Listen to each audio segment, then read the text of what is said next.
You get judged for a lot of different things you do. One, you get judged for your friends. You have a certain group of friends. People say, well, if you ain't got with people like this, you must be like XYZ. Second thing we get judged for is who we date, who we marry. You marry somebody, people say, wow, so he married her. That's how you process the decision.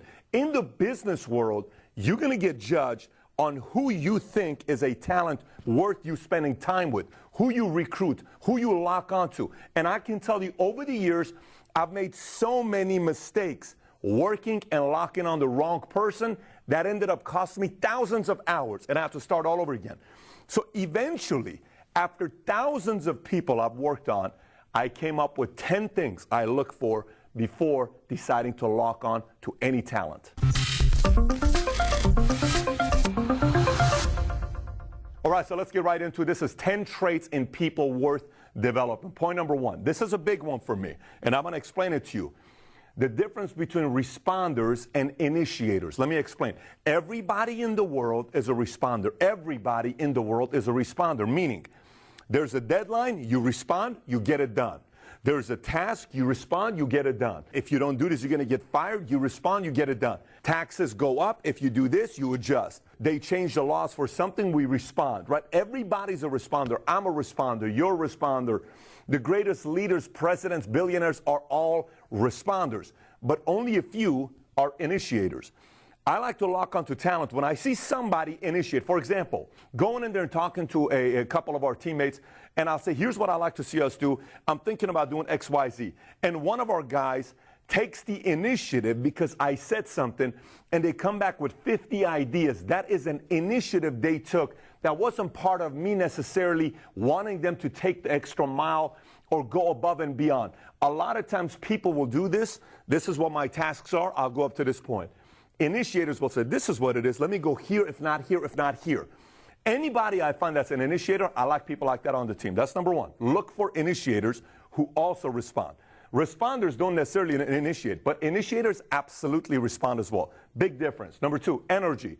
When it comes to energy, there's two different things of energy to me. One is your aura. The other one is your stamina. Let's talk about aura first. I can tell by your aura. I'll watch a person, I'll say, wow, look at the people at the office that they go to lunch with. Look at the people at the office they hang out with. Look at the people at the office they associate themselves with the most. Look at the people that they typically hang out with the most. Why is it that this person is hanging out with people above them? Why is it that this person typically befriends people way ahead of them? Or why is it that this person befriends people only below them that's not on their team? Why is that? Maybe they have an identity issue. The other person's always trying to catch up and go up, and they always want to associate with people above them. Like, wait a minute, the aura attracts up. The aura goes up. This aura goes down. Why is that? Another thing I look at with aura is who they typically attract. So we'll have a party, we'll have a gathering, we'll have any kind of a thing. I can pretty much tell every time this guy's there, the biggest performers are always around them. Every time. Their aura, what it projects, what it attracts. Energy is a completely different story. I told a story earlier to somebody about Mario. When I knew Mario was somebody I wanted to lock onto when he was 18, 19 years old. So I'm putting an event together. We have nothing prepared. I only have 3 or 4 employees at that time. This is 2006. We're talking about a long time ago. 2006 is what, 12, 13 years ago. And for the event, we're trying to make a video. We're a day away for the video. Literally a day away from going to Palm Springs for putting this event together for like 300 people. And we don't have the video prepared. Mario doesn't know how to edit. He learned how to edit. And that night, we stayed at the office till 4:30 in the morning. Never once complained. He got the job done, came up. We put up the video, played the video. For us in 2006, this was an epic video we created. The audience went crazy. It was a great time. And I was impressed with him because I learned about his stamina, his endurance. He can last. I like people who can last and have stamina. People who can last and have stamina and they have the long endurance, when bad things happen or a project, we got to go a little bit longer, they won't say, oh, you know what, let's not, I don't know if I can, it's getting late, all this other stuff. They'll be able to hang in there and go long term. Number 3, language. Language tells me a lot. I can listen to a person's language and you'll typically be able to pick up a lot. The other day I was doing 2 interviews. One guy flew in from Connecticut. The other guy flew in from Cincinnati, right? And I'm sitting down looking at these guys. This is a multi-6-figure-year position that I'm looking at. Pretty high identity type of a position. And as I'm talking to one of them, he made a comment 2 or 3 times that was way too many insecurities in these comments. I said, man, this is like, this is just way too much, because the position I was going to give him, if I'm putting an event together with 7,500 people, he was going to be a face. So this is going to be influence over 7,500 people at a live event. And listen to him like, I don't know about that language. That language stemmed too much insecurities, too much fears, and I needed somebody for this position to be confident, because he or she has to impose confidence to other people. So the language you speak will say a lot about insecurities, fears, self-confidence, self-esteem. You can tell it. The language would also tell me if this person is a leader or they're a victim. Well, you probably would never do this with me, would you? I mean, why would you ever do it with me? Victim. I think I can do it. I think this is a great position for me. Let me prove you wrong. Watch what I'm going to do. I'm going to be one of the best. One time I went and met with a talent agent in Hollywood, and I was talking to her about acting. And she said, listen, here's what Hollywood likes. They want you to go in knowing this is my position. I'm going to do this role better than anybody else. If you like me, you don't like me, that's on you. But I believe I can play this part. They want you to go in, not cocky, but they want you to go in confident, knowing this is me, this is who I think can do this job here. They like that. Language says a lot about the individual. You got to pay attention to it. Number 4, parents who believe in them. I don't need both. I actually like when one parent didn't. The other day I was in San Antonio, and I'm speaking. This guy comes up to me. He walks across the stage, and he comes right past me. I saw him and his girl. And I said, wow, this guy's got swagger. I said, hey, come here. How old are you? He says, I'm 23, 24. How old's your girl? 20. How serious are you guys? Pretty serious. Serious or like serious? No, we've been together for 2 years. Our families know each other, et cetera. So maybe one day we're going to be something. I said, okay, great. I said, tell me about your parents.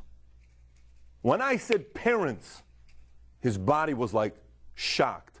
He said, I kind of knew you were going to ask that question, but that's kind of, it's kind of tough for me to say. I said, no, I really want to know. Tell me about your parents.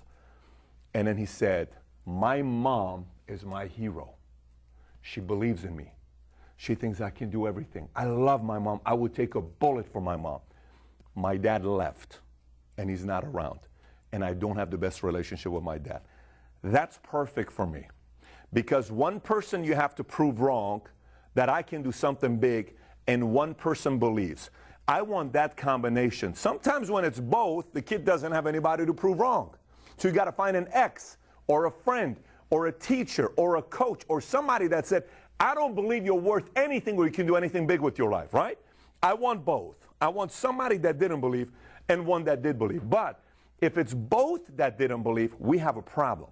If a person has both mom and dad that are very discouraging, they think small about the person, you can't do anything, all that other stuff, this person has to have so much willpower to be able to fight that part. You see a lot of people say, well, my mom and dad love me and they believed in me. Great, that's perfection. But you see people that don't have both, you need somebody. So I'll look in that conversation. You'll hear me say a lot. Tell me about your parents, your relation with mom and dad. Who are you closer to? That'll tell me a lot. So confidence, very critical. You give me somebody that's very confident, we can take over the world together. Number 5, attitude. Attitude to me is believing things are possible. For instance, guys, I want us to go out there and try to do something like this. Wow, Pat, I don't know if that's possible. Listen, I'm just telling you, this is what I want to do. What do you want? I want to go swim with great white sharks.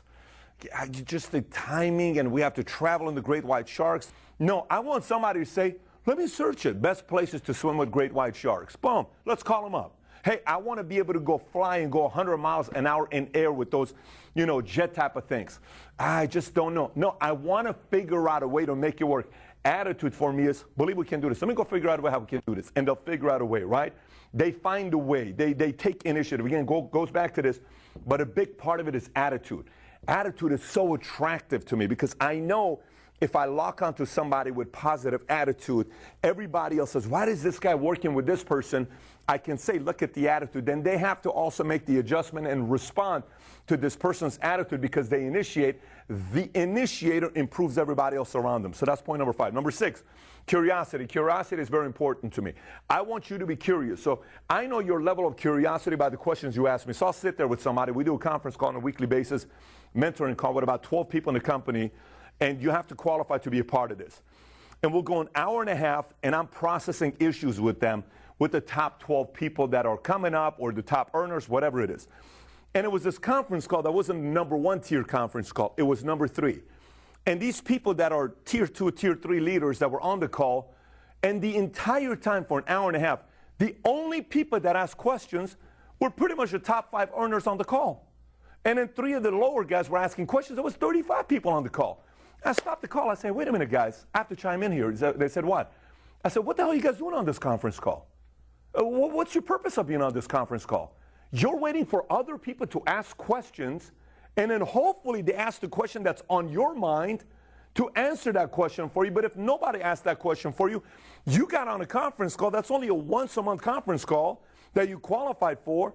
And on this conference call, you didn't ask any questions. You should be greedy with questions. You don't get on a conference call like this and everybody else asks the questions. This is where you become greedy. Let somebody else stop you and say, that's enough questions for you. You don't get on a conference call and let somebody else control it. You control the point of contact. You ask the right questions.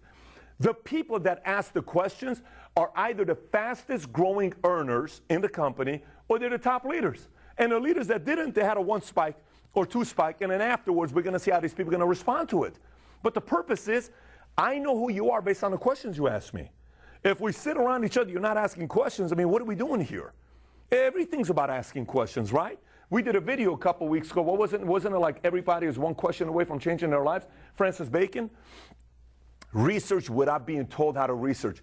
I like people who are so curious that they go research. How do we do this digital marketing stuff? I spent 2 days researching, and I want to know about it. And, you know, how do we put an event together? I have no idea. Let me go research for 3 days.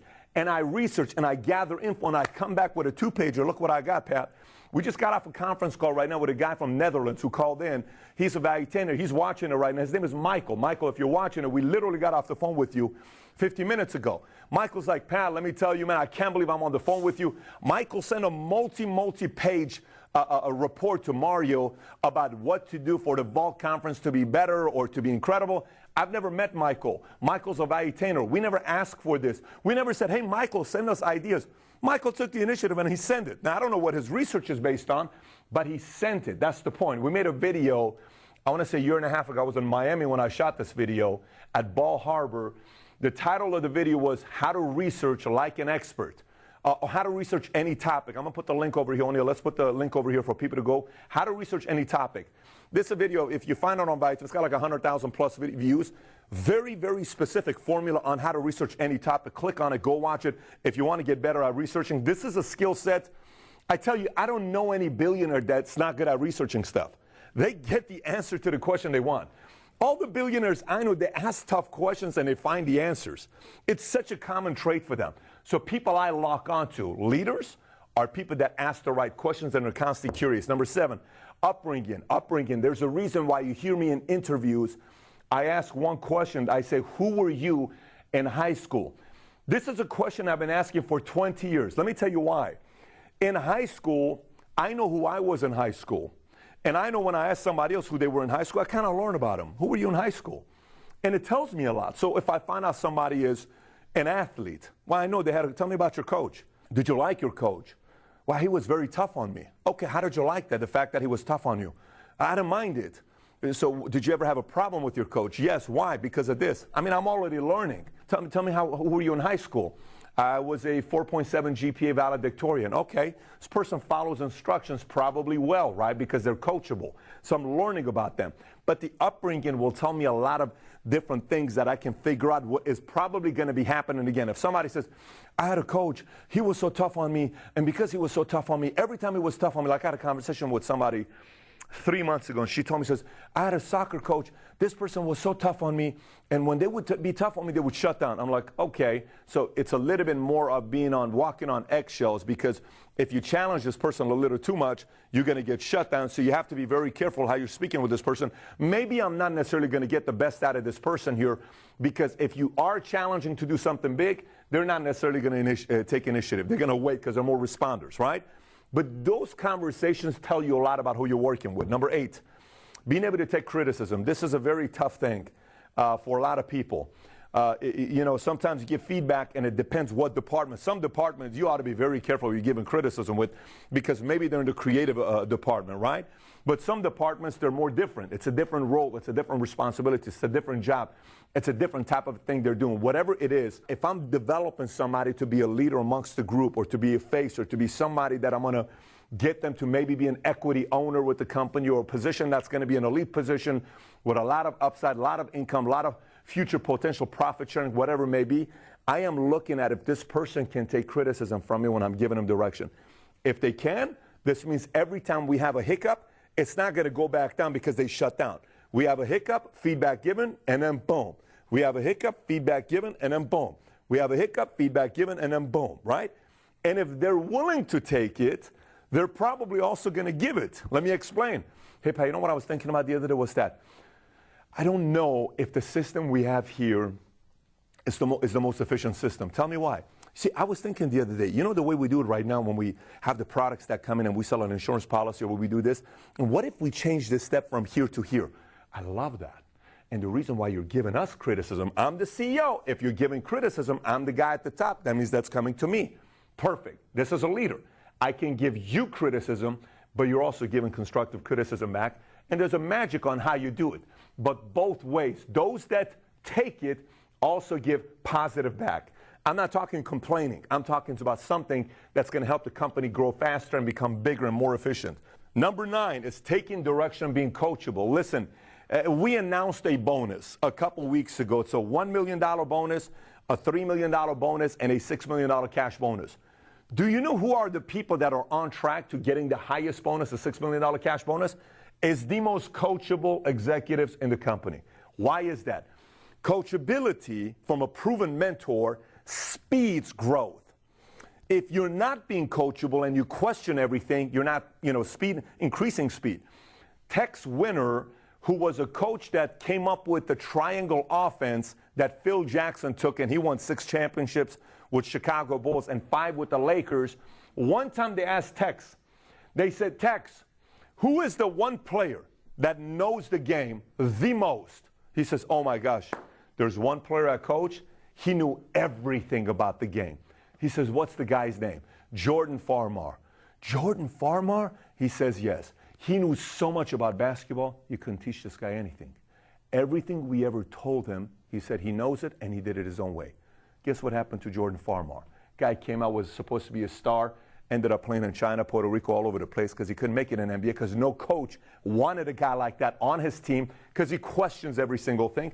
So he had to leave. On somebody the coach, the CEO, the executive wants to lock onto, you need somebody to be able to take direction very well. Increase his speed tenfold.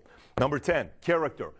Everything I said sounds good, but if the last one's not in place, nothing matters. And by the way, character isn't just you going to church on Sunday and I read the Bible, I have character. I go to service, whether I'm, whatever I do, synagogue, anywhere I go, I'm so much of a character person. I'm looking for way more than character. Character to me is your health, how you take care of your body. Character to me is your discipline with your finances. Character to me is how you treat people around you. Character to me is you keeping your word. Character to me is knowing when you say you're going to do something, you come through with it. Character to me is you being able to be trusted with secret information that nobody else needs to know about. You may be the smartest person in the world, but if I give you data that I don't want you to tell anybody, I don't even want you to tell your wife about it or your husband about it. Nothing. This is secret information here. Nothing. That's part of character. That itself is also part of character. When I find somebody who has that and they have these qualities, we can take over the world together. Very simple. And by the way, if I wish I could have video to show you how many times I've screwed up in this area. How many times? Lost money, lost time, business partners, so many different mistakes, so many of them, because I didn't fully look at these kinds of formula. I never looked up and said, what are the 10 traits, Patrick, you look for when working with people? Once we looked at this, I brought it in. It increased the probability of the results I got with the individual because my intuition on who I worked with became better and better and better. This is something you can get better at when you look at this. These are my 10. These 10 don't have to be your 10. You can create your own 10 to be working with, but these are mine. So by the way, one of the things I want to tell you is we're growing. I'm always looking for people. These are anybody and anywhere. If you're in the States, we're looking for CEOs right now for the company, CMOs, marketers, digital marketing, editors, salespeople, those who know Facebook ads, YouTube ads. But you got to be an expert and you got to know what you're doing. If you're any of those people and you're looking to want to team up with us, Send me a text message at 747-260-8461. Once again, 747-260-8461. Make a 2 or 3 minute video. Send it to us with your resume. We'll get back to you. We're looking for a lot of talent right now. We have so many different companies that are growing. We need talent, so send us a text. Again, the one video I want you to watch, if you haven't watched it, go watch the video, how to research any topic. I'm going to put the link over here again for you to watch. And if you haven't subscribed to the channel, click on the subscribe button right here on the bottom left. Take care, everybody. Bye-bye.